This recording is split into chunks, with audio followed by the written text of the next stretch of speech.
Just looking at law. Yes. Okay, it is loading. Just let me know. Okay.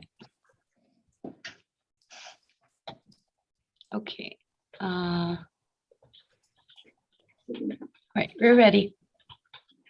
Good day, everyone. Welcome to the board meeting of July 26th at 12 p.m. here at GHURA's main office on the first floor conference room in Senanya. That is a call to this meeting to order at 12:02 p.m. And now we'll move on to roll call. Vice Chair, Monica Guzman. Present. Thank you very much. Commissioner Sasaki. Here. Okay. Commissioner Divya, I believe, is not going to be able to join us. Commissioner Nate Sanchez. Thank you. Commissioner Rice. Present. And Commissioner Corpus online. See you. Thank you very much. We have quorum. And now to the approval of previous board minutes from July 8th, 2022, which is, item number 2, board meeting public announcements, just for verification. We have one for Friday, July 15th, as provided to you in your packet.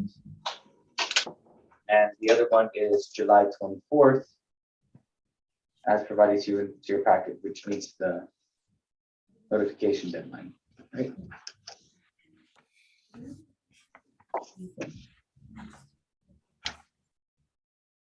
Okay, that checks out. Moving on to the approval of previous board minutes.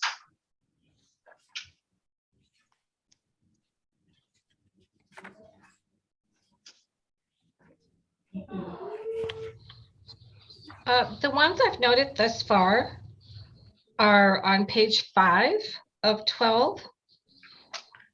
And it's the 4th bullet down that begins with the Board of Commissioners resolution number FY 2018-002. Resolution adopting the right, just to take that W out of the spelling. And then change for uncollectible accounts for GHURA instead of GHURA rental properties. And then 2 bullets down from that, where it says as necessary, the property site manager submit summaries of debts instead of deaths, DEBTS. That's what I have so far. Okay.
Mr. Chairman, I'll move to approve the board minutes of July 26th. Thank you, Vice Chair. For the motion, may I get a second? I'm sorry, that's motion to approve the minutes subject to corrections. Yes, ma'am, sir. Thank you, Madam Vice Chair. And I hear a second from Commissioner Nate, is that correct? That's correct. Okay, so I have a motion on the floor and a second. Any further discussion? Hearing none, may I call for a vote? All in favor, please say aye and or raise your hand so I can see you. Aye. Okay, thank you, thank you. Okay, thank you. Any opposed? Okay, hearing none, motion passes to approve the board minutes subject to corrections of July 8th, 2022. Thank you very much. Moving on to agenda item number 4, new business, contract amendment number 1. Thank you, Chairman. Okay, contract amendment number 1 for IFB number GHURA-01-27-2022 amps 1, 2, 3, and 4, renovation of 7 public housing units.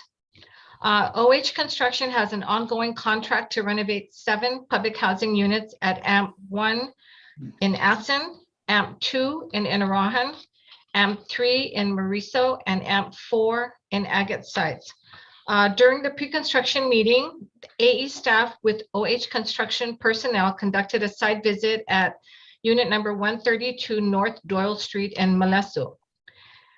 Existing site conditions have prompted GHURA's AE staff to request the contractor for additional work not indicated in the original bid specifications. The cost analysis and justification of the original contract amount of $197,500 is number 1, removal of an existing mango tree. The scope for unit number 132 North Doyle Street in Malesso includes the installation of a drainage swale. After further inspection, there is a nearby mango tree close to the drainage swale path, and its root growth point towards the direction of the drainage swale. Unless the tree and its roots are removed, we anticipate the tree and roots damaging the installed swale. Equipment and dumpster required at a cost of $3,200. Number 2, the exterior yard cleaning at 132 North Doyle and 132B North Doyle, 2 units. The work scope includes trash removal and disposal of on-site vegetation, debris, household furniture, and goods. UMS construction trash bin rental at a cost of $5,700. So based on AE staff's review, we are requesting board approval for a change order contract modification with OH Construction for a total amount of $8,900 for the additional work stated above. AE has determined the cost proposals are reasonable and acceptable. If you have any questions, we have our AE staff on Zoom as well, Sunny and Mr. Andrew.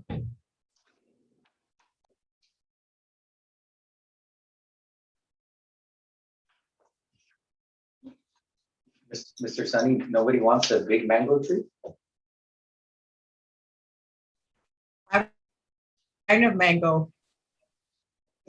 Would anybody like a big mango tree? If it's down in Malesso, it's probably a Carabao or one of. Right? Mm-hmm.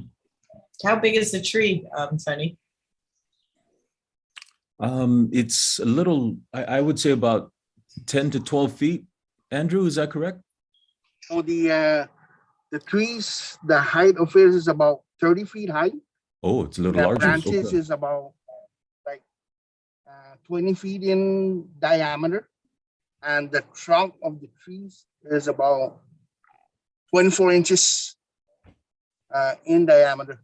Mm. And the reason why we request to remove the tree because the trees is within the path of the new wells, and right adjacent to it, there's an existing. So there is some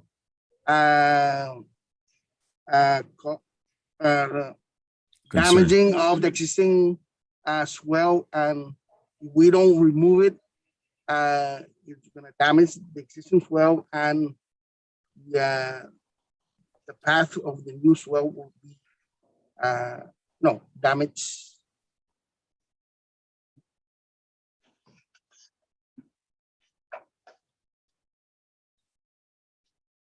Is there an opportunity to move the swale instead of removing the tree?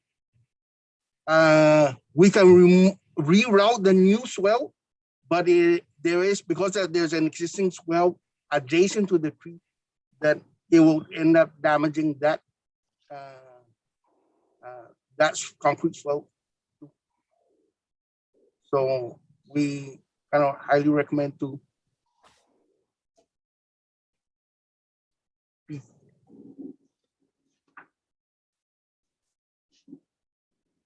I'd like to ask a question if I can, Mrs. Corpus. Yes, go ahead, Commissioner. Is the existing tree in the path, or is the roots growing towards the swell? And if the roots are growing towards the swell, wouldn't it be easier just and more cost effective to use a backhoe to trench out before the swell and just pour concrete in its way?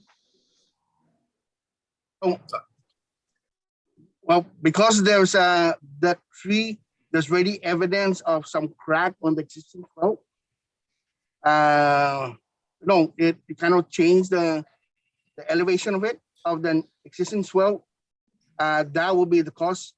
By just removing part of the tree, that could be possible. But as you weaken one part of the roots, the stability of the tree might end up uprooting as on a high wind will damage the existing swell. And the other concern again is the tree in a close proximity to the building. With the branch being so extended over the existing roof, it causes the roof drain to clog up.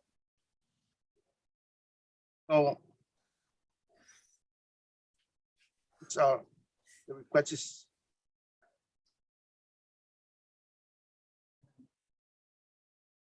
Okay, thank you.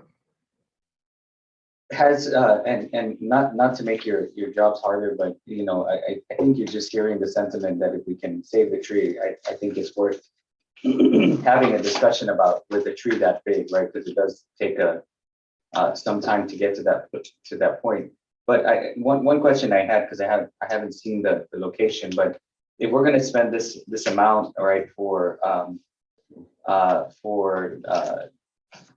this, right? Have we looked around the area too? I mean, is this an opportunity to upgrade that infrastructure and do it one time rather than doing just fixing for this tree and then later on we might anticipate something else? Or is there an opportunity to increase the usage of some of these facilities over here with regard to some of the improvements we're going to do? Sir, if we try to save the tree and we rerouted the existing swell to avoid it, and even with the No, I'm sorry. Yeah, Not in regard to saving the tree at this point. I'm kind of switching a little bit and asking if we're going to spend money, right, to remove the tree, because and I heard that you said that there's already signs of some damage. The question that I had is, have we looked at the rest of the infrastructure of some of these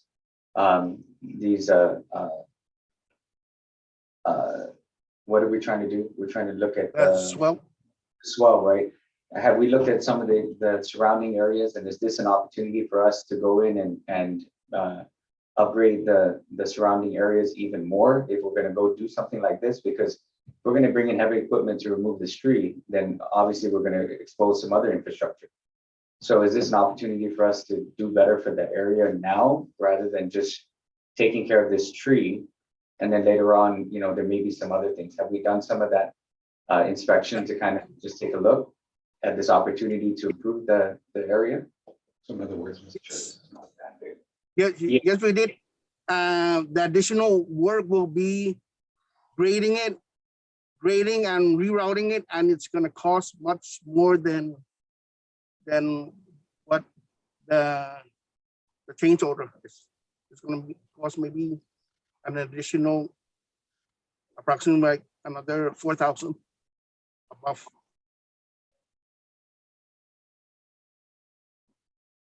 Hi, Andrew, Commissioner Sanchez here. So in alongside what Chairman was just conveying to you, this is not this process would not be a Band-Aid. This would cure the current situation with the swell. Yes? Is that what you're saying? That's correct.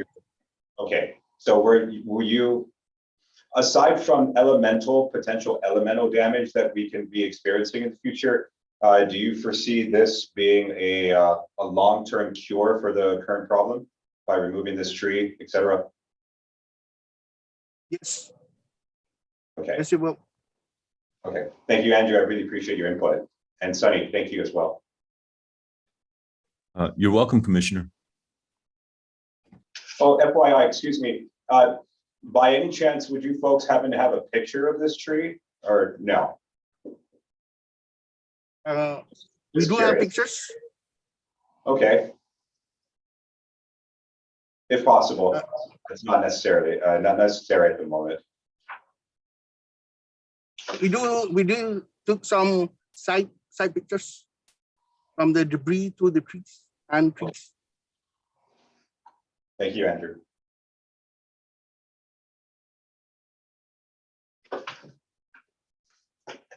Any other questions?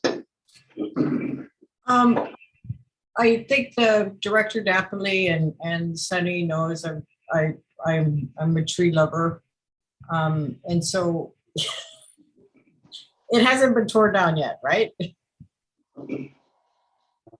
Okay, just want to make sure. Thank you, Sunny. Yeah, no, so- no, it happened. Okay, I mean, if you're saying it's 30 feet high, it's a pretty massive, I imagine, tree, and it's pretty old, right? Does it bear fruit? Do you know? I believe so. Are there other mango trees in the area? Yes, yes, there is. Okay, so.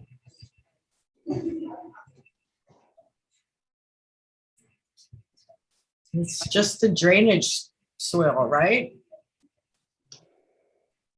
Is The drainage swells and the effect of the roof drain being clogged up. okay. I'd like to ask one more question if I could. Sure, Commissioner. Concerning the scope of work and the cost breakdown from OH Construction, you're showing $5,700 for the trash bin removal, vegetation and debris, but it's also listing the household furniture, goods, construction trash. Wouldn't that be in the original bid, or do they need to increase on this one as well? Thank you. No. On the exterior side, we did not call for any debris removal of on any household or clearing.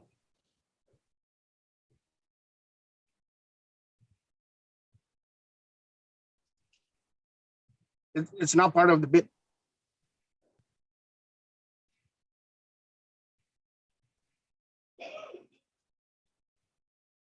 I'm sorry. Could you repeat that? I think we lost you. Well, let me add to Andrew's comments there, commissioners.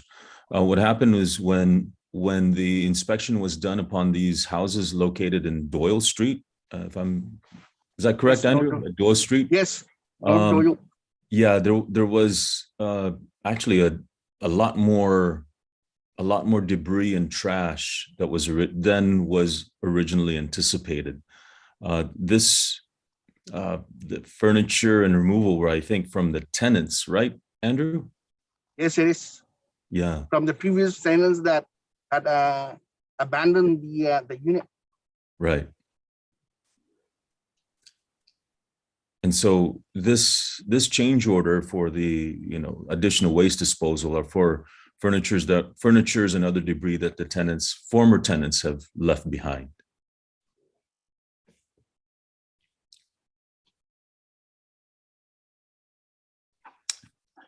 Hi, Commissioner Sanchez here. Hi, Sunny. Thank you for that input.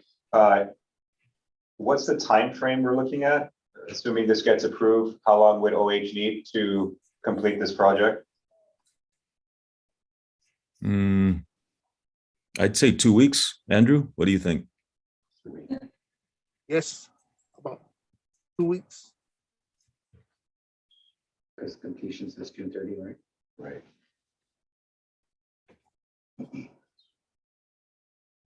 So we're anticipating, because the document here in front of us says June 30th, right? So you're saying that this is probably going to be mid-August at the latest? Yes, sir, if not sooner.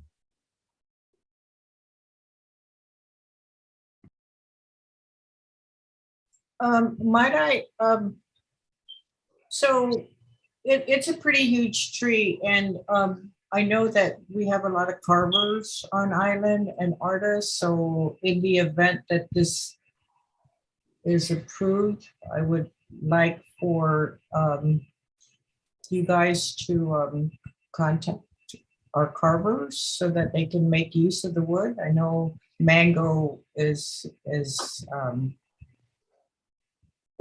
good for carving. So nothing's wasted. Right. Yeah. Great point. Vice Chair, any other innovative ideas to save the tree? I'm sorry? And any other innovative ideas to save the tree? Oh, man. I don't know. Well, Just- we tried, Yeah. right? Well, we'll have our carvers carve something, and that will be the legacy of the tree. And Sure. then if there's any fruit, maybe Liz can make us some mango pie. Oh, yeah. We should put that in the board minute, meet. Yes, please. Yeah. Don't even know how to make a pie, not even a crust. Okay. Anyways, That's a great idea. If you could get a hold of our carvers, or even, the Center for Island Sustainability, they could be a great resource, right? yes, So that if we're going to do this, that at least we can Preserve. preserve some of the wood, or use it for other purposes, right? At the very least. Okay. Any further discussion on the issue? Oh, one last, Mr. Chair. Yes, please. Commissioner name. Sunny, hi, Commissioner Sanchez here. Yes, sir. They've given you 2 weeks to complete the task. If the task is not completed within the time frame that, or the scope that they provided you, what further action will be taken? Since this, $8,900 is quite a pretty penny. We all know how contractors work. There's unforeseen variables that can affect the timeline of when they complete the project. Do we give them wiggle room in anticipation of unintended consequences or unforeseen variables? Well, Commissioner, we keep pretty close tabs with OH Construction, only because they've won a few of our projects recently, and Right. so we meet with them almost weekly, just to say, hey, where are you guys at? I can see Nicole is online, and she was there as a witness to us meeting with OH, saying, hey, please, you guys got to let us know your troubles or your schedules, because there's a lot of work that was awarded to them. So we keep good close tabs with them, sir. Absolutely. Thank you. Okay. Yeah. if you don't mind, I've got one more question, and this is just a clarification. Sure. You said to an earlier question that it would cost an additional $4,000. What was that $4,000 for? To reroute the what was that? That will be in order for a swell to be rerouted in within the area. It needs to be graded so that swell maintains a proper, let's say, 2% for any water to be run off the river to the lowest point.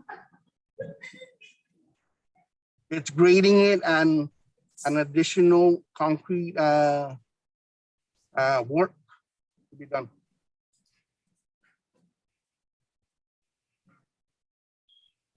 But will that save the tree?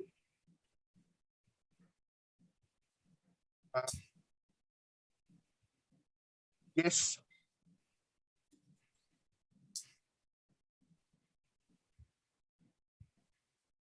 Yes,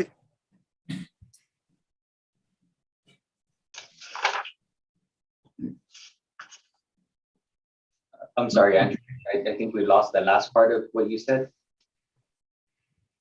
that additional 4,000 will be 4,000 above the change order, and that is due to an additional grading within the site, and to kind of we need an additional, let's say, like 20 linear foot of concrete swell work to be done.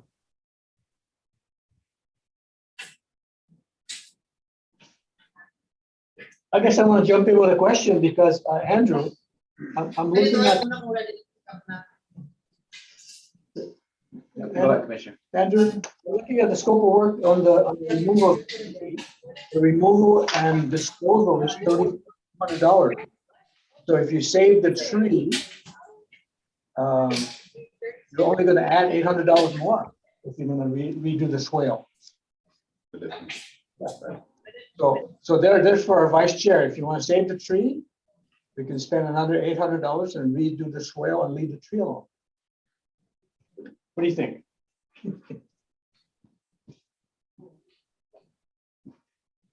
If I may, can I ask A&E? So if you save the tree, but have to create a new pathway for the drainage swell, what does that mean in terms of how long that project will take? What will be the delay be in that project being completed? I think that's another consideration.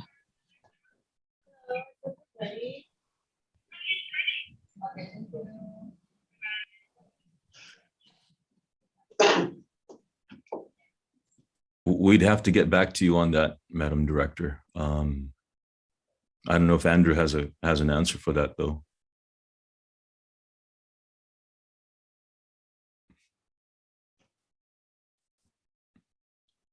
I think Andrew's frozen.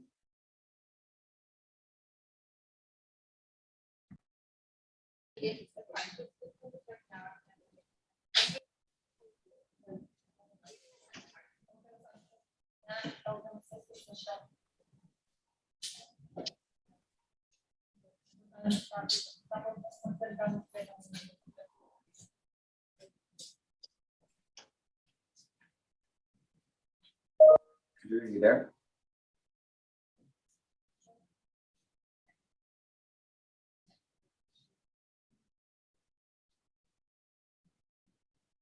Sunny, is there room to in our time frame for us to get clarification on those questions, or is there a pressing need to get this done?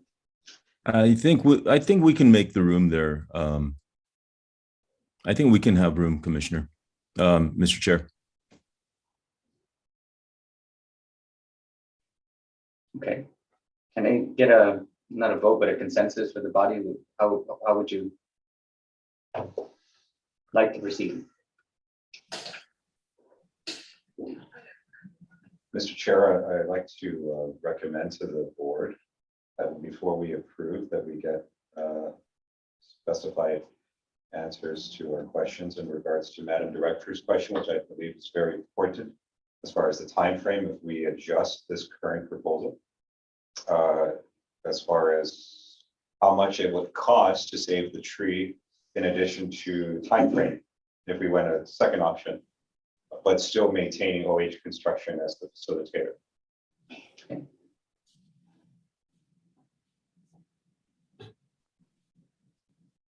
Any objections to getting clarifications for the questions that are proposed? So one of them, right, is to make sure is to check on the timeline, right, on how long it will cost it. I mean, how long it would take, sorry, if we were to go the route of saving the tree, getting some finalized prices on that. And I think if we're going to do some of that exploration, Sunny, right, if we're going to get some of those exploration and we are going to put in a new drainage swell, to see if there's other impacts to the environment or, to the surrounding areas of that infrastructure upgrade. And if we can do more now for some future planning, then I think that's worth considering if we're gonna do that groundwork already, right? And take a look at that. And then we can bring this back to the board for our next meeting. Absolutely. I share Vice Chairman's sentiments. We take a lot of pride in our home, and perhaps if this mango tree was still in its infancy stage, it may not be a big deal, considering that an infant tree may not be considering certain damages to our swell, but it's a 30-foot tree. Also, Andrew and Sunny, if possible, would you be so kind to send us pics of the site and the tree when you can? Yes, Commissioner, we can do that. Thank you so much, Sunny. I really appreciate that. You're welcome, you. sir. And Ms. Catherine, I see your hand up. Thank you. I'm hoping you can hear me all right. Yes, loud and clear. I completely understand the idea of wanting to save some old growth trees, certainly. I just simply noted, I simply want to note that HUD may need to be notified because the units that are offline with respect to this reno, that they're periodically advised if things are going to go long. So recognizing that this was the intent is the renovation and to put these units back in play as soon as possible. I'm noticing the date on the IFB is January, is stated as January. So just something to keep in mind. Okay, thank you very much. Thank you, Kat. So there's high expectations on the table now. Thank you for clarifying that. Thank you, Kat. Appreciate that. Okay, Welcome. but Sunny, you're saying that we'll still have time if we push this to the next board meeting? I'll have to get back to you on that one, Commissioner. We should, but again, I'll just have to get back to you right away on that one, sir. Okay, I appreciate it. Okay, so then can I get a motion to table this pending some of the clarifications that we were seeking and put this on the next board meeting's agenda?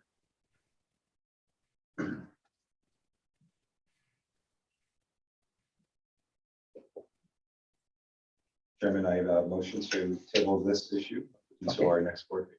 I gotta, So we pending further information that we need to reach a consensus on this approval. okay, thank you, Commissioner Nate. May I get a second? Second that motion. Thank you, Commissioner Sasaki. Any further discussions on the issue? Okay, hearing Thank you. none. Okay, hearing none, may I call for the vote. All in favor, please say aye. Raise your hand so I can see. Aye. Aye. Okay, any opposed? Okay, thank you very much, Commissioners. This item amendment number 1 is tabled for the next meeting pending some clarifications. Okay, item number 2, the change order in Arahan basketball court. Madam Director. Okay. As you may have noticed, there aren't any documents included in your board packet regarding the Inaran basketball court for a variety of reasons. It's really become a hot topic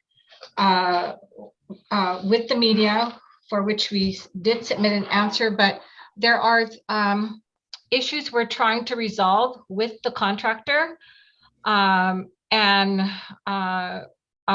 think I will have Sunny chime in at this point regarding the entire Inaran basketball court issue.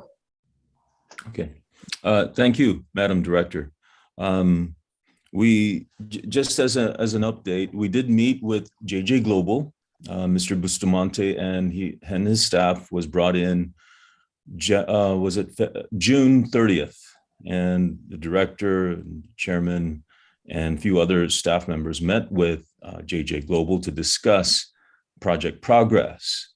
And from there, we decided some of the next steps forward, and they did submit the change order documentation, and now A&E is still reviewing them because we did find a few things that needed further clarification. I'll leave it to that.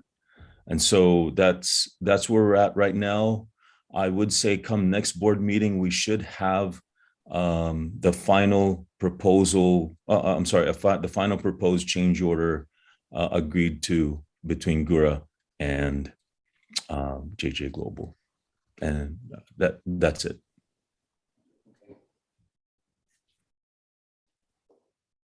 Any questions from the commissioners? So this is just for informational sake, and we'll put this on the agenda for the next board meeting.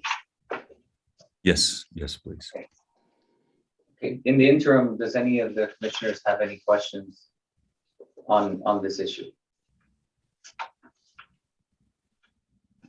No? I'm Okay. sorry, say that again? No, I was just wondering if there's any questions from the commissioners. Okay. Right. Okay, hearing none. All right, we'll move on to the next item on the agenda. So item number 2, the change order, will be on the next agenda with some paperwork, right, and some direction. Thank you very much. Yes. Intent to award, item number 3. Thank you, Madam Chairman.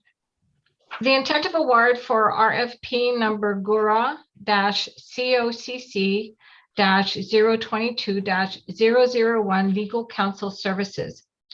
On April 29th, 2022, Guam Housing and Urban Renewal Authority issued a request for proposal for legal counsel services. A total of 3 firms obtained a copy of the RFP packet, of which only 2 proposals were received on May 27th, 2022. The law firm of Anthony C. Perez and McDonald Law Office, LLC, submitted their proposals and were evaluated by the selection committee. The selection committee met on June 20th and July 15th and selected the proposal of McDonald Law Office, LLC, as the best qualified proposal. Attached are the summary rating sheet and each committee member's individual score sheets of each proposal. The selection committee reviewed and discussed the hourly rates submitted by McDonald Law Office, LLC, and agreed that the rates are reasonable compared with the hourly rates submitted by the Law Office of Anthony C. Perez. The cost proposal fees are also attached. Based on the review and ranking of the selection committee and the procurement division administrator, GHURA is requesting for the Board of Commissioners to approve the notice of intent to award to McDonald Law Office as GHURA's primary legal counsel and to the Law Office of Anthony C. Perez as GHURA's conflicts counsel on an as-needed basis only. The contract period for both law firms shall begin on or about August 1st, 2022 for a period of 2 years, with an option to extend for 1 year and not to exceed a total period of 3 years. The contractual hourly rate and for other services are as follows. The primary counsel, McDonald Law Office, LLC. The partner rate is at $150 per hour for non-litigation matters, $175 per hour, ordinary/special litigation. Associate rate is $145 per hour. Paralegal rate at $85 per hour.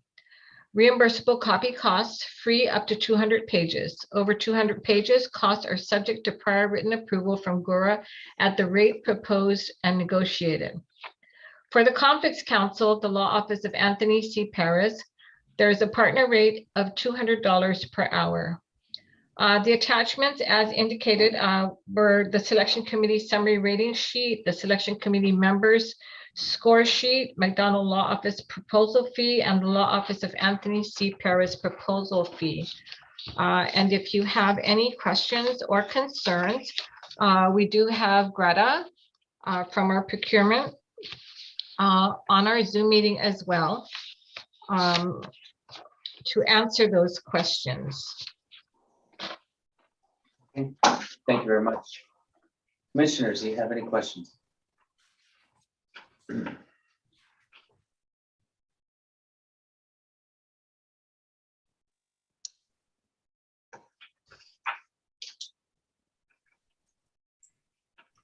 Mr. Chairman, I have one question. Sure. In the evaluation forms, the bottom part, it looks like they scored it and it was crossed out. I was just wondering about that.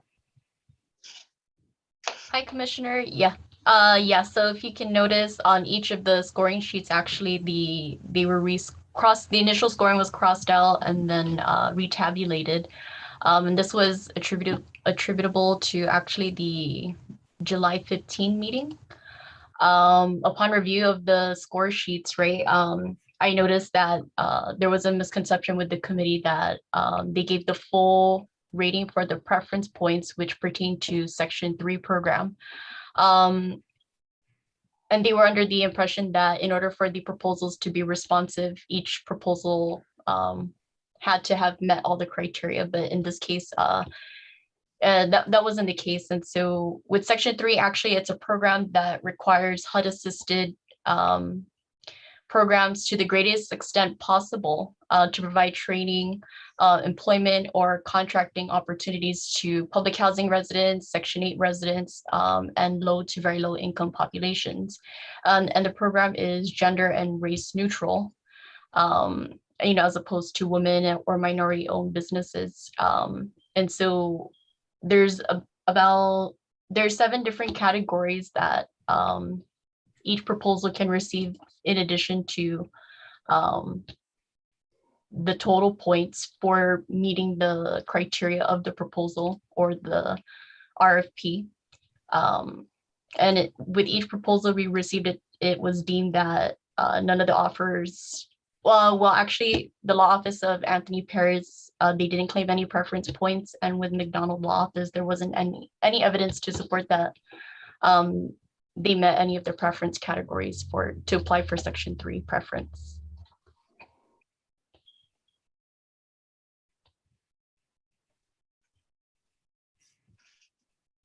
Okay, thank you.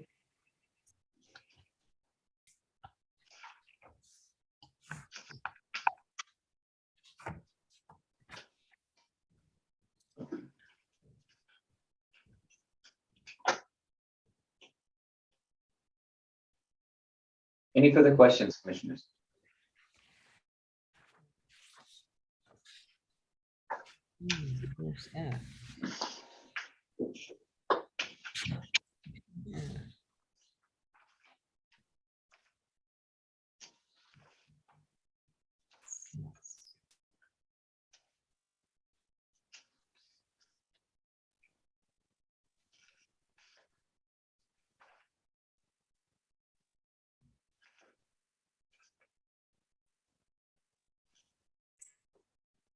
So, Mr. Chair, with this recommendation, then our legal counsel would just be flipping positions. Right.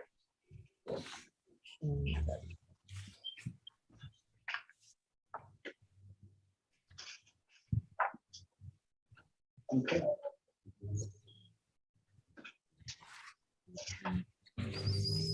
I guess if there's no further questions, may I get a motion on the floor?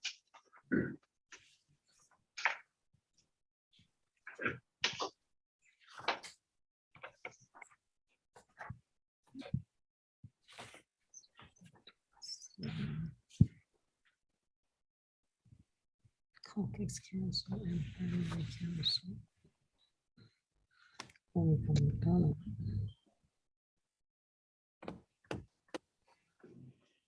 Oh, my goodness.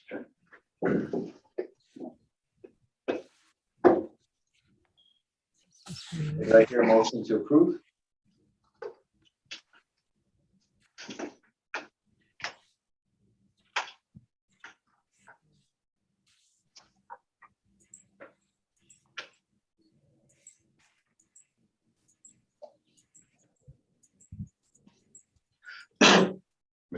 Mr. Chairman, oh, go ahead. Go ahead. What, Vice Chair? I'd like to make a motion on the intent of award of RFP GHURA CCOCC 022-001 Legal Counsel Services to approve the notice of intent to award to McDonald Law Office as GHURA's primary legal counsel and to the Law Office of Anthony C. Paris as GHURA's conflict counsel on an as-needed basis only. Right. Thank you very much, Vice Chair. Do I hear a second? Second that motion. Okay, thank you, Commissioner Sasaki. Any further discussions on the issue? I just have one comment, sure, Chair. And that is, we got to know both councils, and I think we're impressed with both of them. So I think I want to thank Mr. Paris for his services, and I just want to extend that. Absolutely, right. This is a small island, and we get the opportunity to work with a lot of great councils, right? And for sure, right. Thank you. We'd like to extend our deepest gratitude to Attorney Paris, right, for his services, and we look forward to work in the future and the opportunities to work together in the future with other things, right? Thank you, Commissioner Shizaki. Any further discussions on the issue? Okay. Hearing none. Right, may I call for a vote. All in favor, please say aye and/or raise your hand so I can see you. Aye, yes. 1, 2, Aye. 5, 6. Okay, thank you very much. Any opposed? Okay, hearing none. Motion carries for the approval of the intent to award for legal counsel services. Thank you very much, commissioners. And again, thank you to Attorney Perez, right, for his services to GHURA. Moving on to item number 4, FY 2022-13. Madam Director, is that you to open us up? Yes, thank you. And my apologies, but I think right off the bat, it says resolution to approve the appointment of Mr. Fernando B. Estevez as the Deputy Director, and I believe it should correctly instead say the nomination, as I think in our prior board meeting, it was mentioned that it was really a nomination from the governor's office, and her letter does indicate that. So we will make sure that we make that correction to say resolution to approve the nomination of Mr. Fernando B. Estevez as the Deputy Director. With that said, can we still proceed, Ms. Kim? Yes. Kim? Yes, Director Liz. Okay. All right. Resolution to approve the nomination of Mr. Fernando B. Estevez as the Deputy Director. Resolution number FY 2022-013.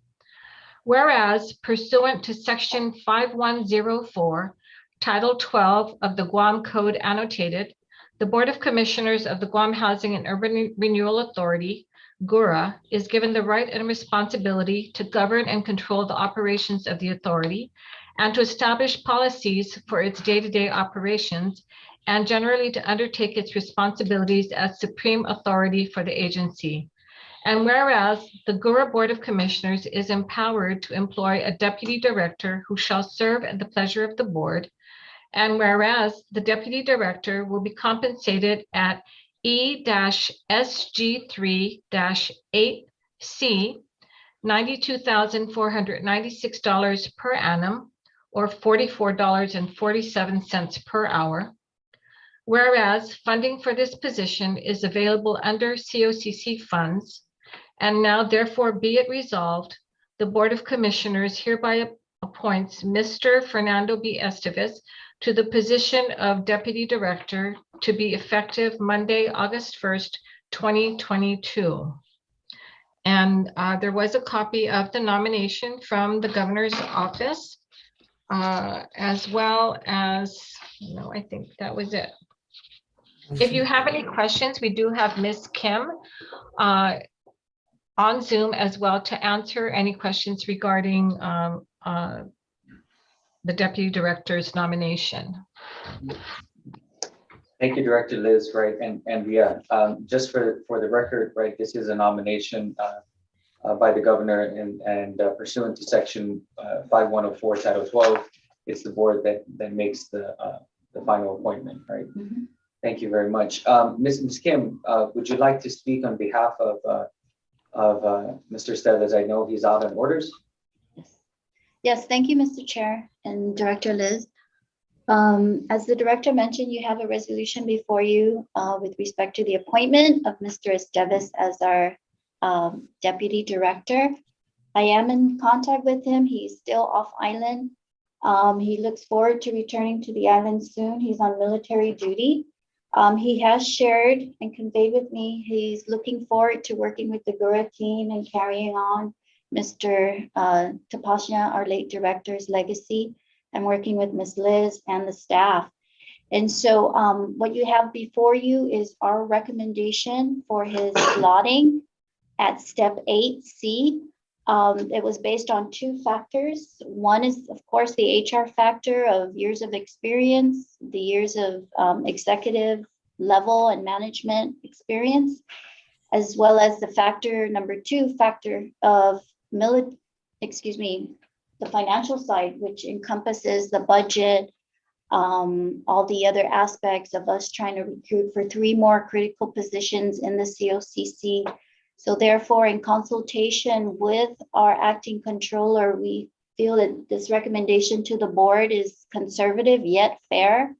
And there's always that opportunity to go back to the board at a future date, which we've done before, to request a justification should it need a much higher level step based on the additional duties that we'll be taking on. But I have Ms. Fran available to discuss that factor if you need. We did take a hit on the large payouts for 2 beloved deceased coworkers. So that was, of course, in the COCC. So that played a big impact on the budget too. So we do feel it is a fair slotting starting pay at this time. So of course, the board has the powers to go with our recommendation or go below our recommendation or go above. So just wanted to give you the board's options. But that's our recommendation at this time, respectfully. Okay, thank you very much. Commissioners, do you have any questions? Thank you for, Ms. Kim, thank you for consulting and working with finances to make sure that this is within line, right? I appreciate that. Ms. Kim, Sir? I don't have the attachments. I think it's just the resolution and the Yeah. governor's letter. So Yeah. it's just that. Can you share with the board the attachments? It's That's it? that's it. Yeah. So we normally get like CV to see his history and credentials. Well, I only worked off his 1-page resume. So yeah, I think we could get His that. former senator as well, right? Yes, and his military Military background and some private sector experience. And his brother I is could- still a civil service, right? Guam Homeland. Well, no, excuse me. Do you have a copy of the to share with the board? I Yeah, will why don't you? need assistance to upload it or share the screen. You want to share the, Ms. Audrey, need your assistance to share this? Maybe just to forego that, because we have it, why don't you just read it off? Oh, okay. Just for the record, I think it's Oh, okay. important to have it for the record. Okay. Who is this person, right? Yes, he has some education and some college, from Pierce College and from North Central Institute, in general education and health sciences. His current work experience is with the Department of Public Health and Social Services as a project or program coordinator. And his main task is overseeing, the COVID strategic planning, the COVID command center point of contact. And then he's also part-time with the Guam Army National Guard. He's currently the operations and logistic advisor. And he has some side as president, being this eco-friendly resources. He is their president, and he's responsible for their business management and development, and that's been since 2015. So he has a good 7 years in the private sector. And he also has some diverse experience in environmental services, also in business management. That was a business that only ran for 6 years, from 2014 to 2020. And then prior to that life, he served as the Guam legislature as a in the 34th legislature. Okay. And so that's who we have, Mr. Estevez. Yeah, if I may add, what I know of Mr. Estevez is, and the reason that he was nominated by the governor and actually was spoken highly of by the lieutenant governor, is that he has really good planning skills. He recently, if you have been watching the news, the new relief center that's opened up on the 3rd floor of the Bank of Hawaii, that was Fernando Estevez who did all the coordination of what that relief center was going to involve. He wrote the plan, he executed it, and so, and he also has been the one that really helped the Department of Public Health with the whole COVID, improving the vaccination, et cetera, and coordinating that so that it ran a lot smoother than it initially did. So that is really, those are a few of the reasons that they nominated him, is because they find that he really, acts. He acts on whatever it is that he's tasked with. He's able to develop a plan and execute it.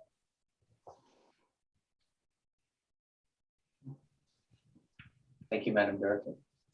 So if approved, his start date will be subject to completing all the administrative. Well, the Yeah. procedural, yeah. Okay. Thank you very much. Ms. Kim, you want to just go ahead and turn that a little bit towards your way, because that way you don't have to there. Everyone can see it. Thank you. Any further discussions or questions from the floor, commissioners?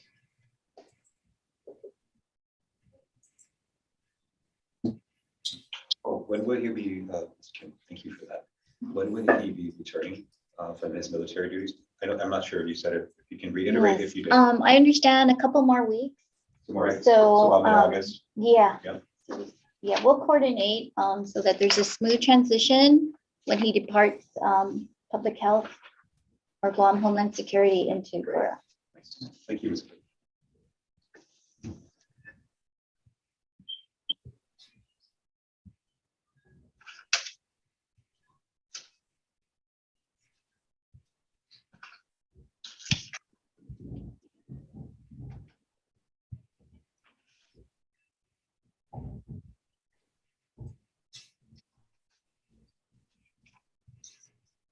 Any further discussion?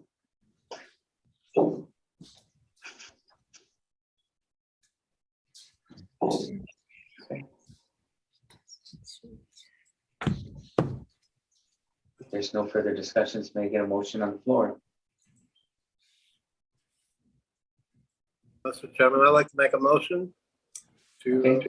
resolution to approve the nomination, that'll be corrected, of Mr. Fernando Estevez as the new Deputy Director of Resolution number FY 2022-013.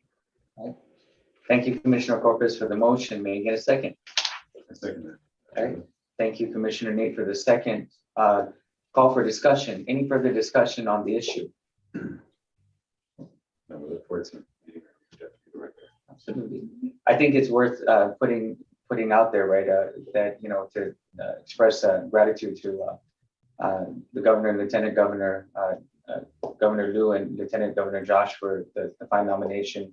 I know his reputation as the director has been saying precedes him, and his strategic capacity, right, to grow, and his work with the pandemic and post-pandemic, and all of the things that he's doing to move and help the people of our island and our region and our community. And hopefully he takes those skill sets, and we look forward to him applying those same strategic skill sets to GHURA and helping us plan the future of housing for our people, right? Okay, any further discussions on the issue? Right, hearing none, may I call for a vote. All in favor, please say aye or raise your hand so I can see you. Aye. 1, 2, Aye. 3, 4, 5. Thank you very much. Any opposed?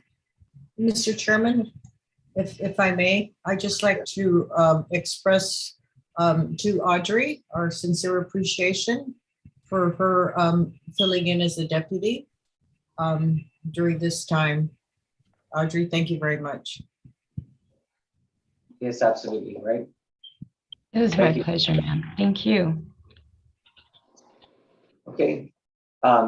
So I going back to the vote, I saw all hands up, right? Unanimous decision. Any opposed? Hearing none, right? Motion carries. Resolution number FY 2022-013, the resolution to appoint Fernando Estevez as the deputy director carries. Right, congratulations to him. Please extend our warmest congratulations. We look forward to working very closely with him, as I'm sure the executive management does as well. Right, and again, right, Ms. Audrey, thank you for your service and all the things for us, keeping the ship going, right? And we look forward to all the great things you're still going to do with and for us, right? Thank you so much. Thank you for the confidence, sir. Thank you, commissioners. It was my pleasure. Okay. And yes, Audrey has had really stepped up to the plate in trying to make sure that the deputy director functions continued. So thank you very much for acknowledging her hard work. She's excellent. Our next item on the agenda, the Family Self-Sufficiency Program Activity Report. As I think I mentioned in one of our prior meetings, what we're wanting to do at our board meetings is resurrect having each one of the divisions report on what is happening in their divisions. And I'm so happy to introduce Sandrina Cepeda, who oversees the Family Self-Sufficiency Program.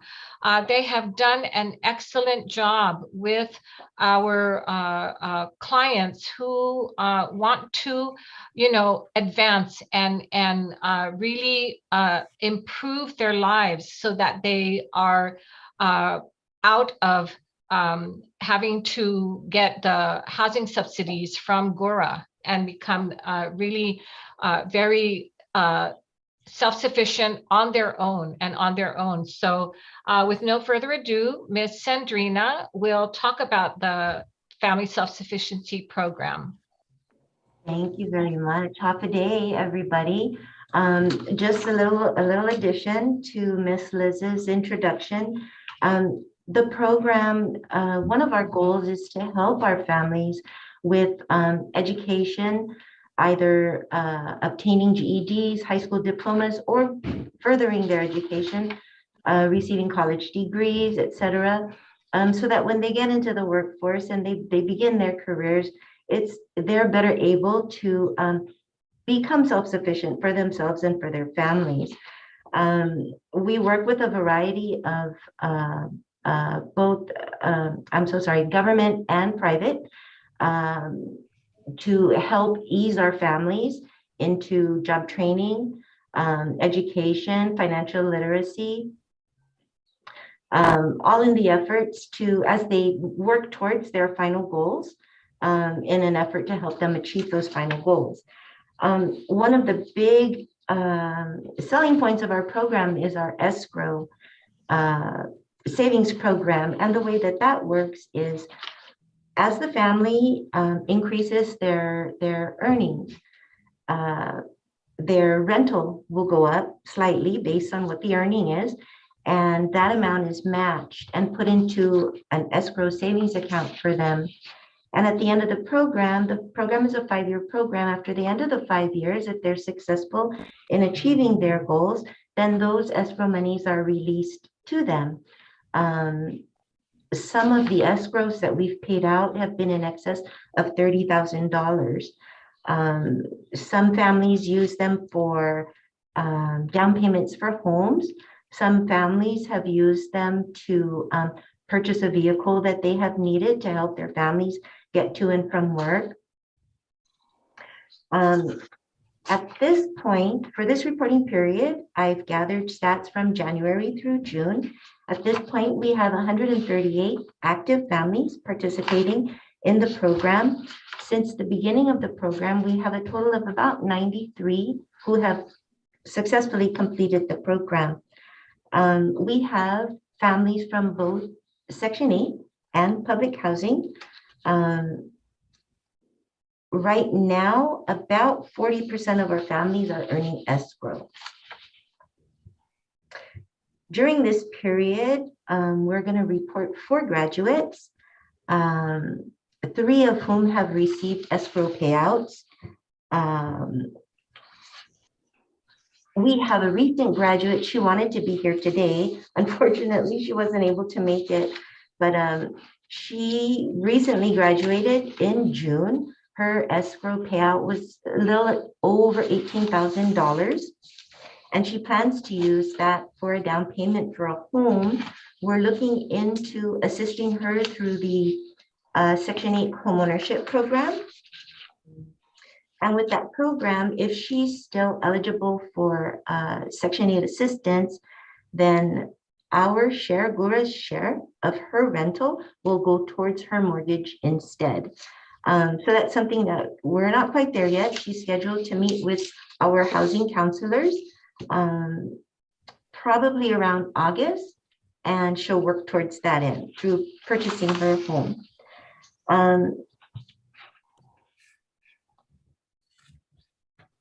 At this point, the average income increases for our families at this point are about $9,000, a little over $9,000. For this period, it's about $171 a month, which with the family's income has increased. So that's about the average that would go into their monthly escrow savings accounts for them. Some of the things that we do and businesses that we work with in order to help our families are Department of Labor, American Job Center, University of Guam, Career Development Center, GCC, Department of Education, and then the Hotel and Restaurant Association to try and get our families employed. Some of the newer training opportunities that our families have taken advantage of through this period is the GUMA program. 2 of our families participated. Both of them completed the course, and both of them have a home business that they've learned how to, they've worked towards establishing, their home business through the GUMA program. Another big thing that we've done is a scholarship program with the Department of Women's Affairs. And we've had 5 of our families earn scholarships through them where they can achieve their GED or their high school diplomas. And the scholarship award is $500, which covers the cost of their testing, and anything that's left after their testing is then given to them as an incentive to complete their goal.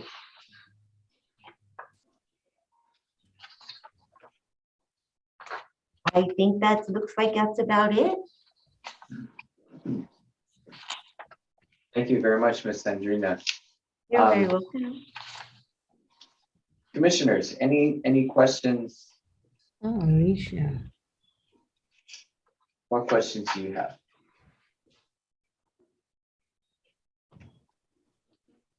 Oh, gosh. Ms. Sandrina, I'm looking at the last few copies of the packet, and it has all of these letters and success stories from the different participants. Yes. Great. I mean, I think these are great testimonials, right? The program and the impact that this is making on people. Do we have more of these dating back with regard to the program? Or is this new? I'm sorry, I didn't hear. So I'm looking at the packet, right? And there's these letters in the back of our packet Mhm. different participants that kind of talk about, you know, the impact of this and the success that they've had. Do we have more of these? Oh, yes, sir, we sure do. We've had about 93, 94 graduates since the program has begun. We've had actually a couple of homeowners, I believe since 2017, if I'm not mistaken, there were 5 families who moved on to homeownership. Awesome. No, I think this, you know, as we celebrate GHURA's anniversary, I think these are great stories, right? That so I would ask you please dig those out, because I think we're going to need some of these moving forward. I think these are great opportunities to express to the community the impact that this is making, and that that this is an opportunity for those also in GHURA, right? And I think the more that we share these stories, of course, with the permissions of the participants, right? That we get the word out, because I think these are great. Yeah, absolutely. Yeah. Thank you, I'll do that. I'll pull them all out. Get them ready. Yes, sir, will do. And I also see a name here. I don't know if anybody else sees it, but I see a Carl Corpus here. Anybody know who that guy is? Congratulations. Yes, Commissioner Corpus. Thank you. Congratulations, Commissioner. Right. And I might add that, you know, they're doing a fantastic job over there. They really are helping our community in ways that are not actually provided by any other agency. So my hat's off to them. They're doing a fantastic job. Keep up the good work. Thank you so much. I appreciate that. Yeah, awesome, right? There's no better compliment than that. Any questions or any other feedback for Ms. Sandrine? Mr. Chair, I want to just say that in one of these things here, you have a, I'm just looking for it, participant goals. You have here business owner at 3%. Hopefully the partnership with BUMA increase that number. Absolutely. Yeah, thank you very much. Congratulations to everyone in program. Thank you so much. So what's if you could, right, just really quickly, what's next in the program? I mean, you have some great opportunities here, but if I were to ask you what's in store for us in our anniversary of GHURA in the next year, what would you say with regard to advancing our families in this regard? I think the focus, I think, would be on education and financial literacy at this time. What we're seeing is that when our families come to us, they're not very well educated as far as their finances go. And they're really surprised when they learn about you know, how to save and how to cut back and on their expenses and things like that. So I think that focusing on that and being able to raise their credit scores so that they can move on to purchase homes and become homeowners. I think that would be one of the things that we would look forward to, more home ownership as a final goal. Awesome. Right. Thank you, Mrs. Cepeda. This is Commissioner Sanchez. This really, I love this program. Absolutely. You know, this professionally touches home for me, being a financial planner for over 21 years. And I just love to see the progression and evolution and the metamorphosis of these individuals who, you know, start from literally practically nothing and, you know, graduate and evolve into something and have the testimony to convey to others who, number one, may have reservations about the program or may not have enough enlightenment or education about it, or some who are just too reserved. And, you know, there's a lot of emotion attached to a program like this. There's a lot of pride also.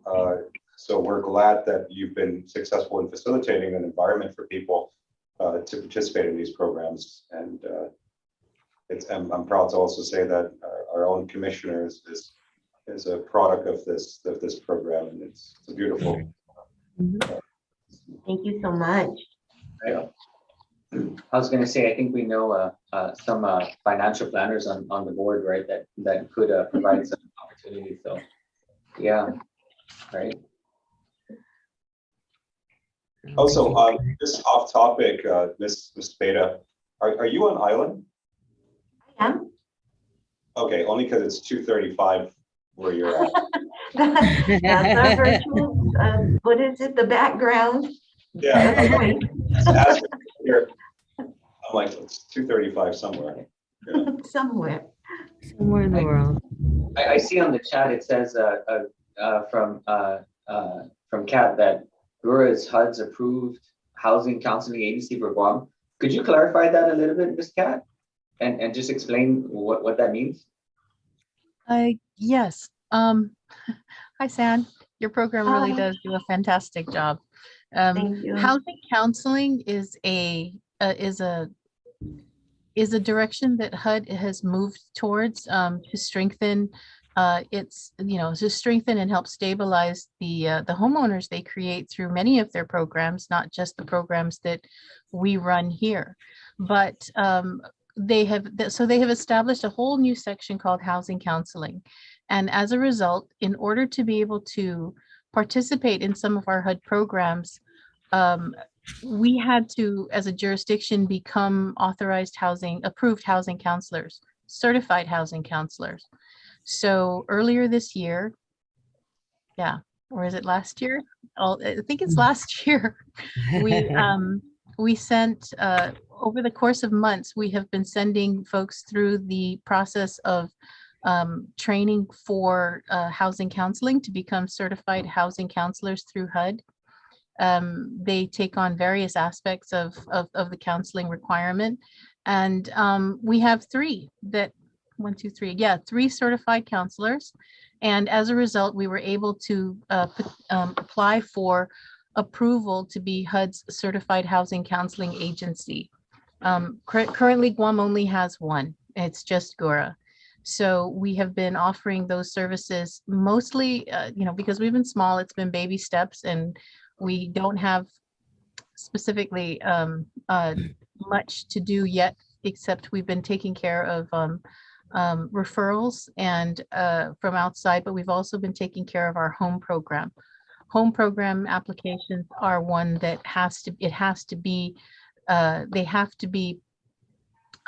we have to have an approved certified counseling agency on Guam. Otherwise, we won't be able to receive or use our home funds.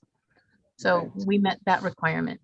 And we extend that because there is a very large, we are also landlords to 750 units.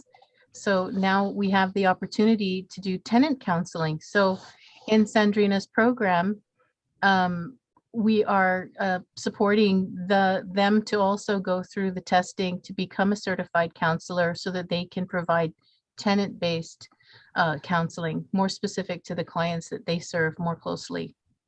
Sure. Well, thank you very much for that. You're welcome. That's pretty great, right? Okay. Any other questions for Sandrina?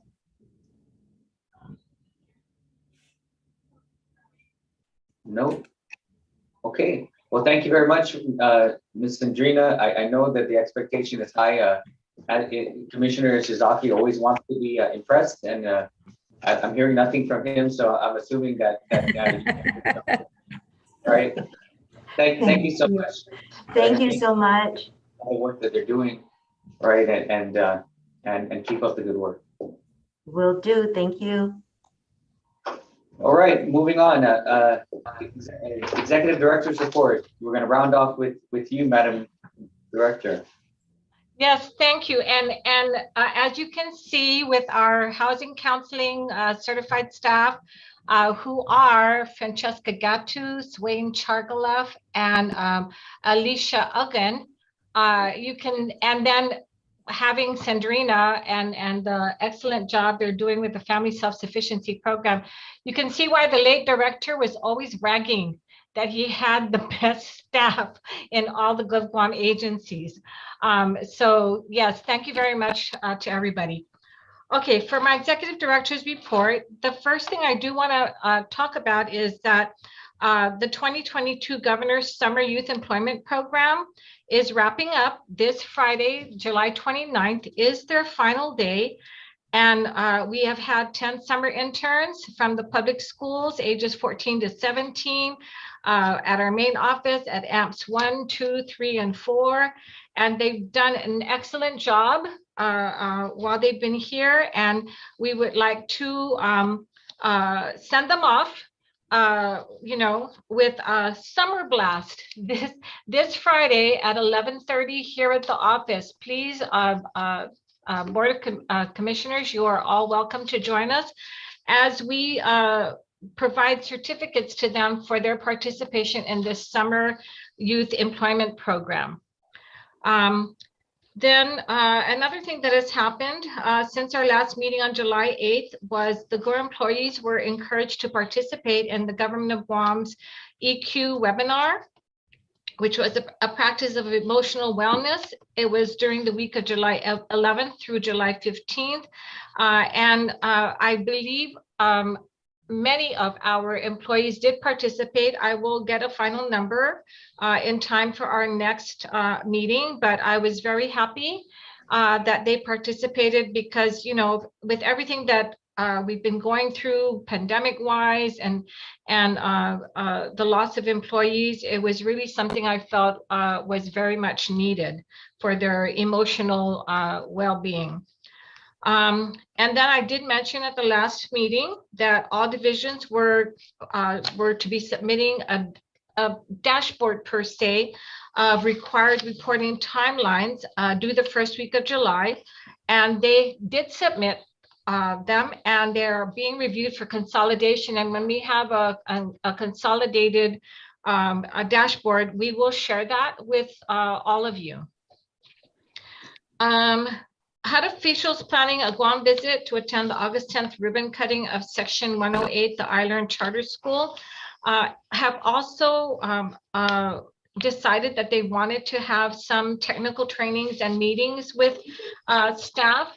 And so a draft copy of the schedule and topics that are going to be covered was sent to them the other day by Kathy Titano, and it included items such as going over some of the, services provided by our partners, such as Catholic Social Service, Manetlu Sanctuary. They would be talking about documentation, eligible and ineligible activities, record keeping. They also will have a session with GHURA staff regarding home rental, the home rent program, CDBG and urban renewal, the home ARP.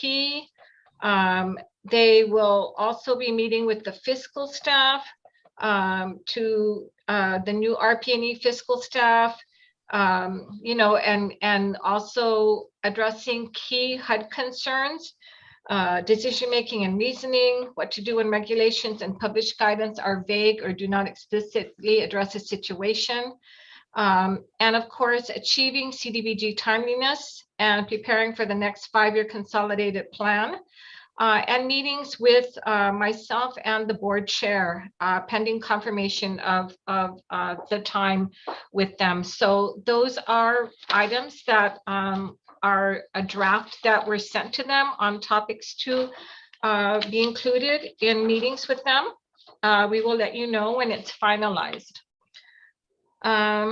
Okay, I continue to meet weekly with the CPD, RPE, and the AE key staff to stay on top of our workout plan on the projects. I think maybe I could ask Kathy to just quickly talk about our timeliness so that you're not surprised. Our timeliness issue for the upcoming August 2nd, is something that you may be concerned about, but I would like Kathy to, to expand a little bit more on what will happen if we don't meet that timeliness, because we do have until next August 2023. So if I would like Kathy to chime in. Okay, okay, all right. Timeliness is a measure of how well we have been able to spend our CDBG funding. Timeliness is, in this case, the area that we are most concerned with right now is with respect to CDBG program timeliness. And they have a regular methodology of how to determine whether a jurisdiction is meeting their timeliness standard. That standard is that for the insular areas that we, as a jurisdiction, are spending at a sufficient rate so that there is no more than 2 times our available funds left in the HUD coffers. So there's a measure. If for example, we receive $3 million in an average in a year, if there is more than $6 million unspent in the balance available to GHURA, then the amount above that is subject to loss to reclamation by HUD. They could repurpose it.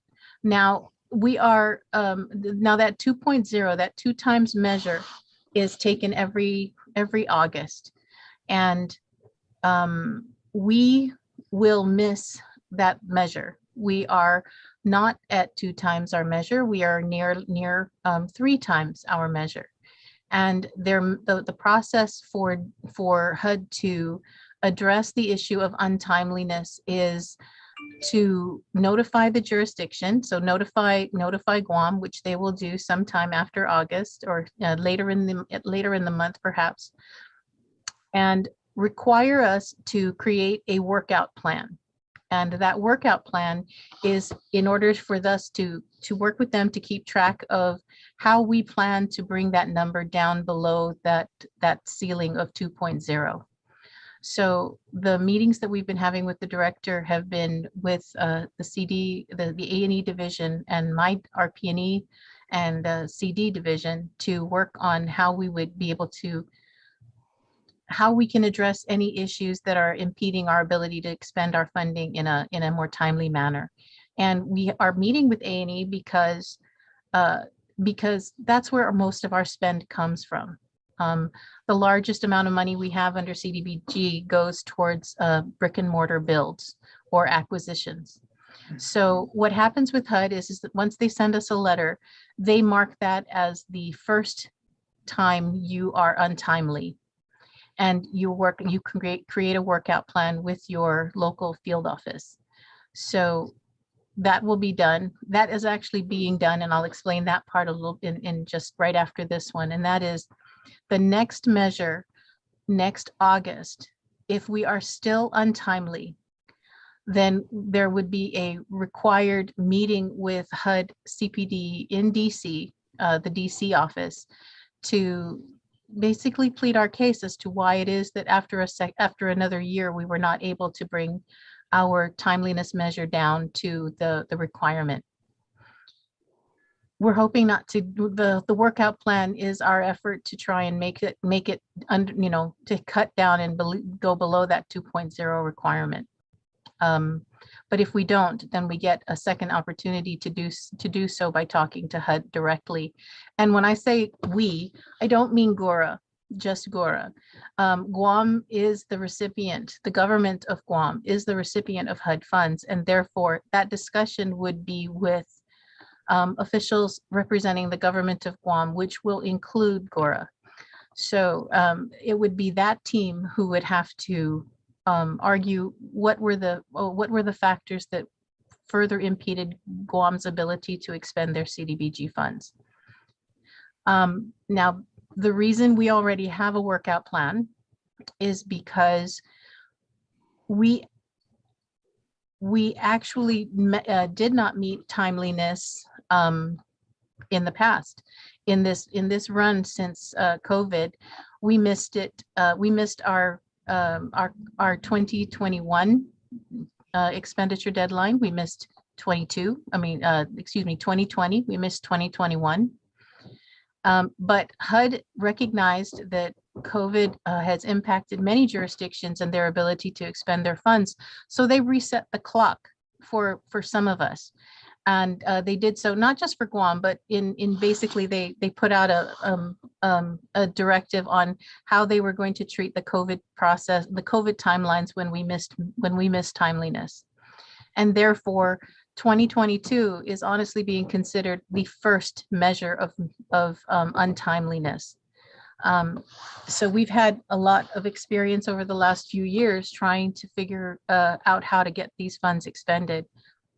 The worst case scenario next year would be that we would not meet timeliness, and our arguments with HUD and further workout plan discussions would not be met, and they would remove from Guam's availability those funds which exceed the 2.0 measure. So we would lose anything above, in my scenario, anything above $6 million, which is just around about there. But the point is anything above 2.0 would be removed from our availability for projects.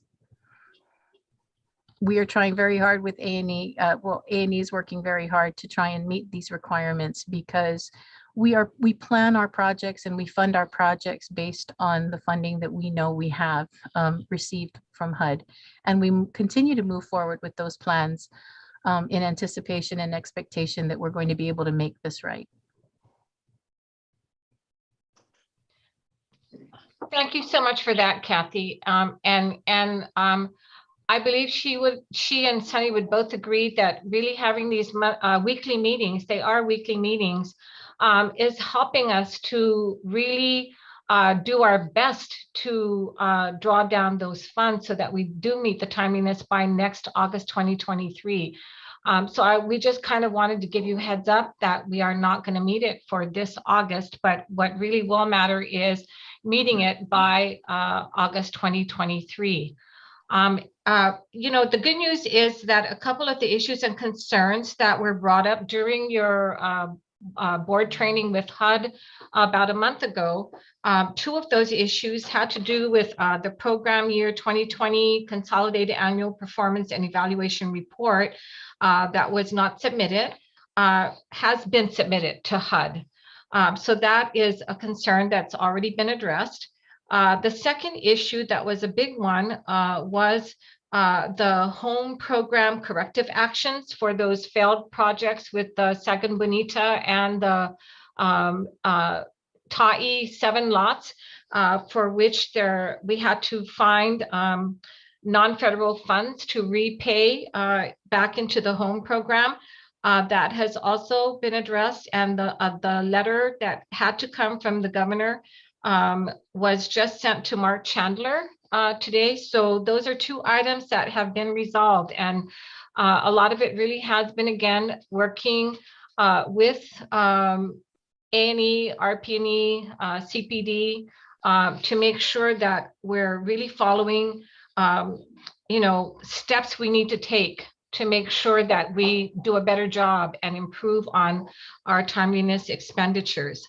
The last thing I wanted to, or two more areas that I was going to talk about in my executive director's report. And the next one has to do with, I know there was a concern expressed by the chair and I believe some other board members regarding what are we doing with staffing needs for our different divisions. And so Ms. Kim was able to let me know that for our manpower levels as of June 30th, third quarter ending, our total staffing right now of full-time employment positions at GHURA is 111.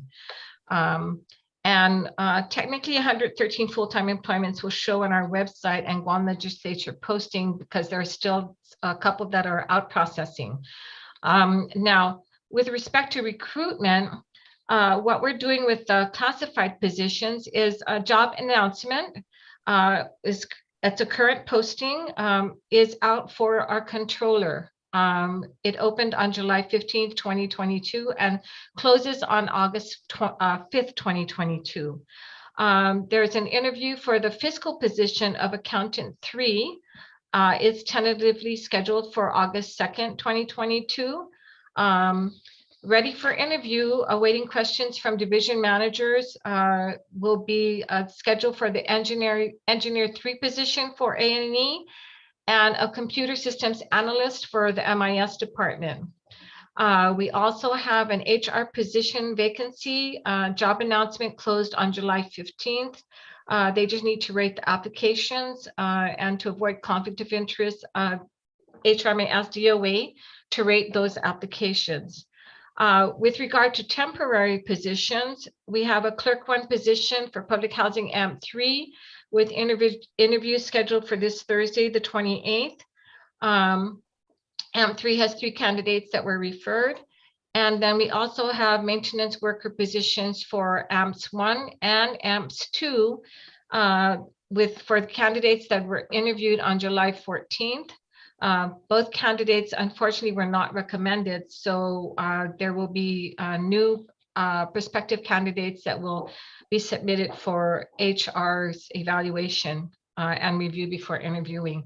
So as you can see, for Ms. Kim, she's a Lone Ranger and she's been working diligently to make sure that we're recruiting where we need to.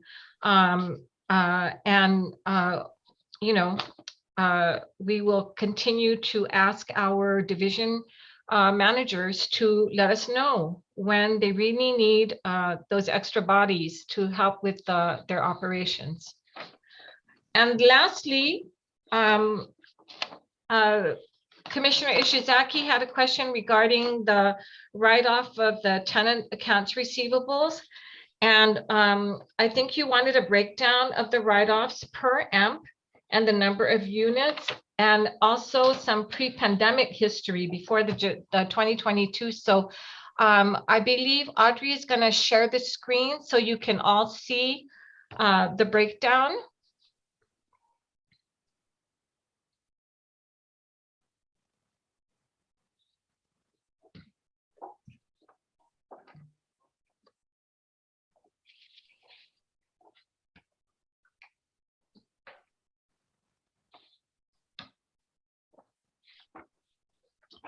Okay, can everybody see that?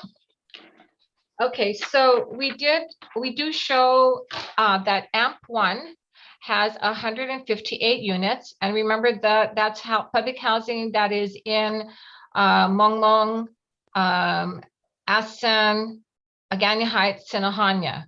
Okay, 158 units total. And you can see as of March 2019, that was the 3,875.60 for 4 units was their write-off. In July 2019, it increased to 5 units and the 4,177.57 amount.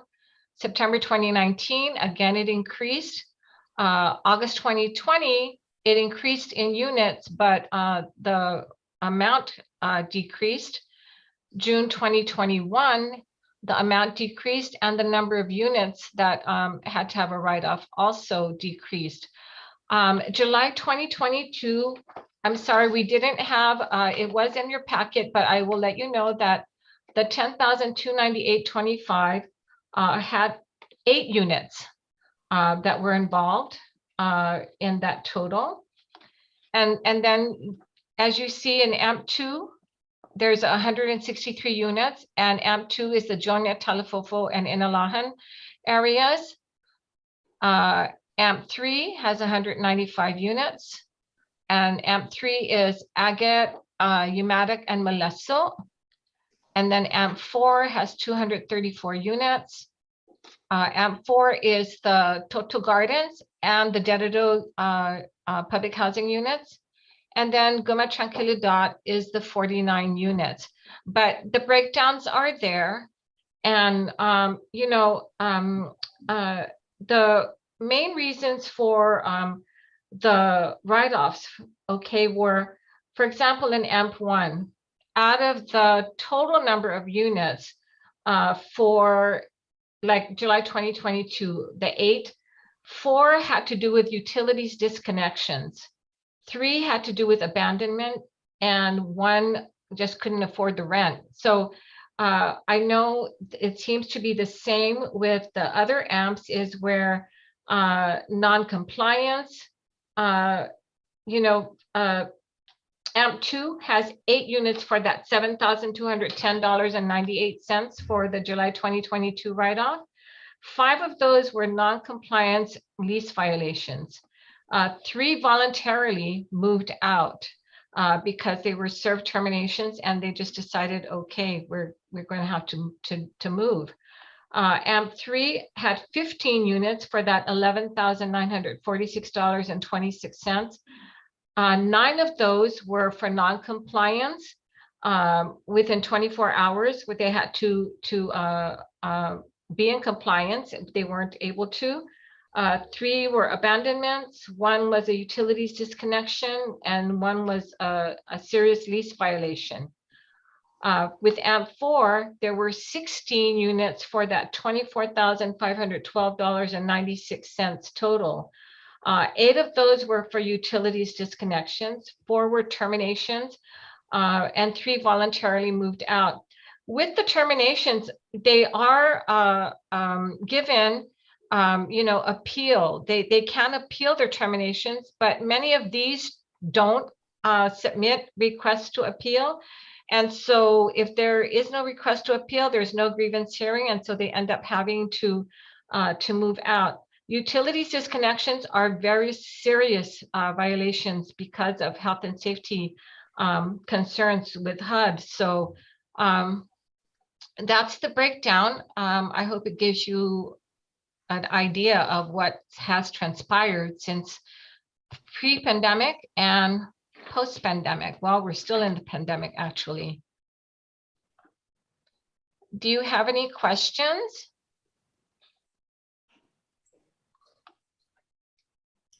Liz,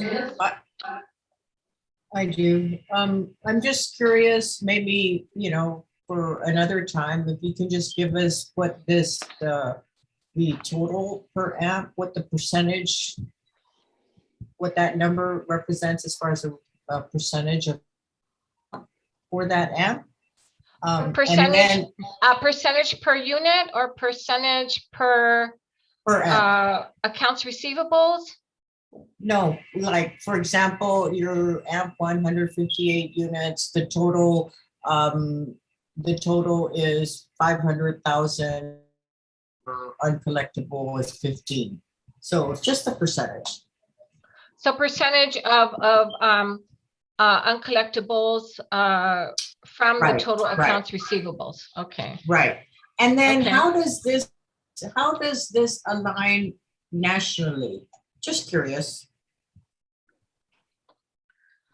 I know that because HUD recognized that most of the public housing agencies were experiencing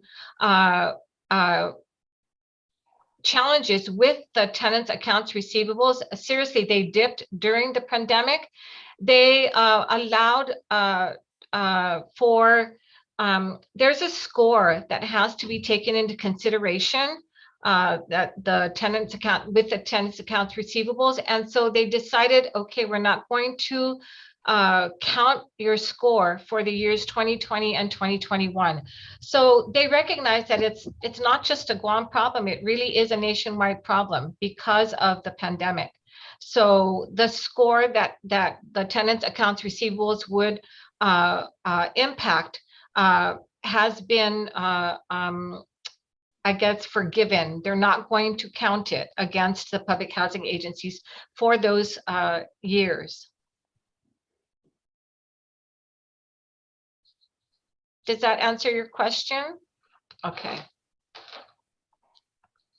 But I will get the percentage of uncollectibles from the total accounts receivables. Liz, thank you very much for compiling that.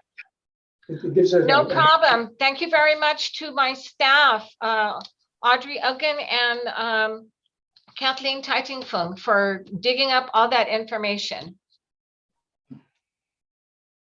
Okay, and that concludes my executive director's report for today, unless you have any other questions. Thanks for No. sharing the screen, Audrey. I think this is great, right? And I think moving forward on your dashboard, that, you know, a running total of that would be a very helpful health measure, right? Of some of the things that are going on.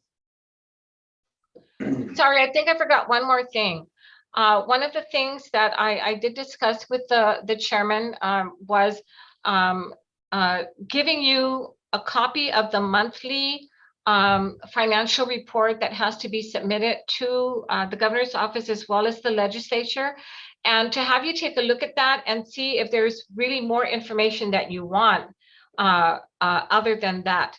And keep in mind that August is when you are going to see the budget for all the different divisions. So if there's anything in particular after you review that, maybe after next month, you'll be able to let us know exactly what it is that you would like a monthly or quarterly report on. Okay, but we can send you what we had for the month of June that was sent to the legislature and to the governor's office. Right. Thank you very much. That's it. And moving on to item number 7, the next proposed board meeting on Friday. I think we were talking about possibly moving that to a Tuesday, right? So could Audrey or Kat, could you take a look at that date and see if is it supposed to be Friday, or I think we're circulating moving it to a Tuesday? Okay, we actually, the majority of the commissioners, it didn't matter to them. So Tuesdays, if everyone is okay with Tuesdays, we can change it permanently to Tuesdays. Yeah, could we look at moving it to Tuesday? Okay. If that's the consensus and it's okay. So could you just circulate it a new date, and then let's take a look at that. Okay. Thank you very much. You're welcome. Oh, then the next Tuesday is August 9th. That would be the day before HUD's visit. Do we want to have a board meeting then? Actually, that I think that would be good if we had one right before HUD comes. That would be okay. Could we circulate that date and just get a consensus with the commissioners and see if they're okay with that?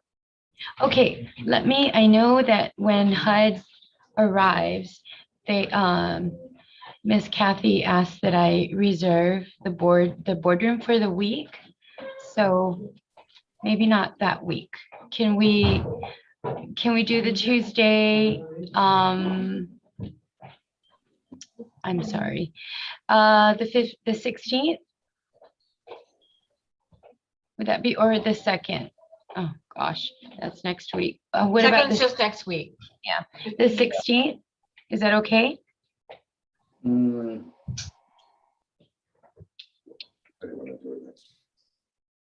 Do we need one before they come? Is it No. important that we have one before? I know Kathy, you mentioned in the chat there that HUD would like to meet with the board members. Kathy, when are they arriving exactly? Mark arrives on Sunday, the 8th, 7th. The 7th. The 7th. Sunday, the 7th. But Ryan and Jesse do not arrive until the following day. The day that we have sort of tentatively put aside for if the board, either board and management to meet with Jesse, Ryan, and Mark is Friday. Friday the 12th? Friday the 12th. If it needs to be moved around, Mark is quite flexible. We're running into trying to coordinate the schedules for both Ryan and Jesse, Ryan and Mark mostly, because there are going to be some meetings, I guess, with I'm guessing, it is a guess, but possibly Adelup. Do you have an idea on the tentative time for the 12th?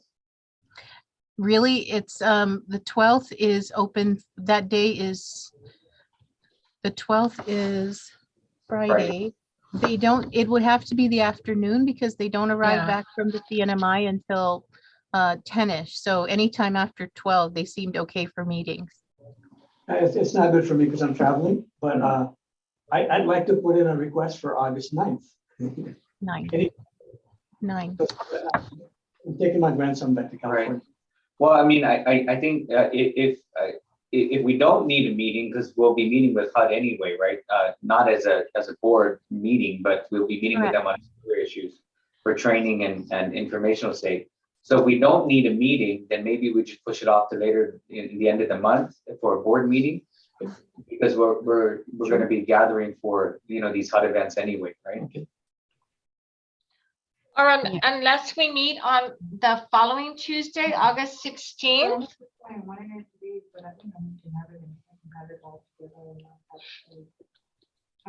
August 16th. We can do it. Tuesday, August 16th. Oh, you want? Yeah. Why don't you circulate that? I know, and let's work on that. Yeah. Okay. So just circulate that and let's work on that. Okay. Other than that, I think I only have one more thing that I'd like to say, right?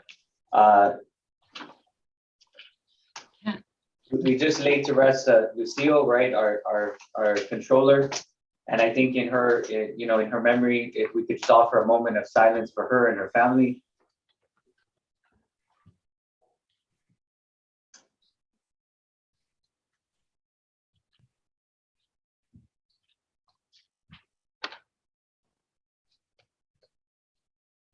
All right, thank you very much. I think GHURA's had its fair share, probably more of loss and triumph, but I think please extend to Lucille's family on behalf of the board, our sincerest condolences, and thank you for her time with us, and thank you for sharing her with us, right? And please, I think we said this last time, when we voted on yourself, Madam Director, but as we get in a new deputy director, please make it your charge to take care of our people, right? I know you do, but that, notwithstanding, we want to at least make it known, right, that this is a priority for us. And, we do understand what's going on, and we're here to help as a board, right? And please, if there's anything that you need from us, I'm sure the board members would not be remiss if you would let us know so that we can also help you, right, to help our people. Other than that, right, I don't think there's anything else on the agenda, unless anybody else on the board has anything. I just want to remind the commissioners, I'll be sending out the invitation to the ribbon cutting event on August 10th, the iLearn Academy. Awesome. So just wanted to remind the commissioners and chair and vice chair to please be looking out for that as an upcoming event. No, I want to thank GHURA. GHURA, you're doing a super job. And Liz, thank you for a very comprehensive briefing. Yes, absolutely. I second that motion. Thank you for that. And as the late director always said, you look smart when you surround yourself with smart people. And that's what I have at GHURA, a lot of very smart people that are very supportive and know their jobs and really step up to the plate whenever requested. So thank you for that. It's my pleasure being here and having them as the talent behind everything that happens at GHURA. And thank you as well for your continued support. Thank you. Ms. Kathy, this is Commissioner Sanchez. Want to say thank you for navigating us through HUD in specifically. It's not I'm sure it's a very daunting, overwhelming, very meticulous and involved process. And I just want to personally say on behalf of the board, thank you for facilitating that bridge between the commissioners and HUD so that you keep us apprised of their expectations and what we need to do to meet those expectations. So thank you for that time that you put into your work and your job. We recognize that and appreciate it. Thank you. I'll pass that along to my crew. Thank you. Yes, thank you. Absolutely. Anything else, commissioners? Okay, hearing none, motion to adjourn. I move to adjourn. Okay, thank you. Second? Second. Okay, all in favor? Aye. All right. Okay, this meeting is called at 1:56 PM. Thank you very much, commissioners. Everybody be safe. Bye-bye. Stay well. Thank you. Wow. We did 1 hour meetings. Yeah, we got a lot of work ahead.